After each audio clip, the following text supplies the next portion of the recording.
श्री कृष्ण। राधे राधे। कार्तिक मास में 21वां अध्याय। नारद जी बोले, हे राजन, पार्षदों के वचनों को श्रवण करके धर्मदत्त ने कहा, हे पार्षदों, सभी लोग यज्ञ, दान, तीर्थ और तप द्वारा भगवान विष्णु की आराधना करते हैं।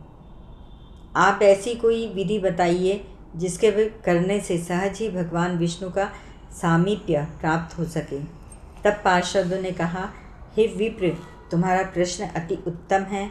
हम तुमको एक प्राचीन इतिहास सुनाते हैं, ध्यान से सुनो।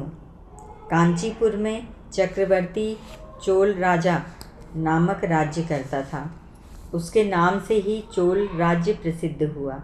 उसके राज्य में कोई दुखी, रोगी या दरिद्री नहीं था। उसने असंख्य यज्ञ किए थे।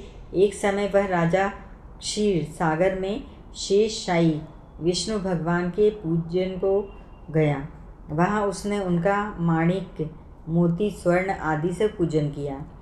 पूजन करके जैसे ही वह उठा, उसने देखा कि कांचीपुर में ही रहने वाला एक विष्णुदास नामक ब्राह्मण तुलसी और जल लेकर भगवान का पूजन करने लगा और उसी ब्राह्मण के चढ़ाए हुए तुलसी पत्रों से राजा के माणिक मोती ढक गए। तब राजा ने क्रोध से कहा, हे ब्राह्मण, मेरे रत्नों को तू क्यों ढक रहा है? तब ब्राह्मण ने कहा, हे राजन, गर्व मत कर, तू भक्ति को नहीं जानता है। तूने पहले कितनी बार भगवान विष्णु के व्रत किए हैं। तब राजा ने अभिमान से कहा, हे मूर्ख, तू भक्ति पर गर्व करता है। तुझ जैसे दरिद्र की भक्ति ही कितनी सी है। न तूने यज्ञ किए, न मंदिर ही बनवाया है। अच्छा, तेरे मेरे भक्ति की श्रेष्ठता का यही निर्णय है कि भगवान जिसको पहले दर्शन दे, उसकी भक्ति श्रेष्ठ है।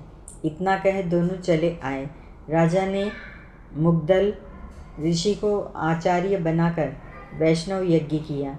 ब्राह्मण ने उसी स्थान पर रहकर माघ और कार्तिक मास के व्रतों का सेवन किया, तुलसी का वन लगाया और एकादशी को द्वादशाक्षर मंत्र से विष्णु का पूजन किया। उसका सारा समय विधि विधान से इन उत्तम मासों का सेवन करते हुए विष्णु भक्ति में व्यतीत हुआ। हरिओम तत्सत।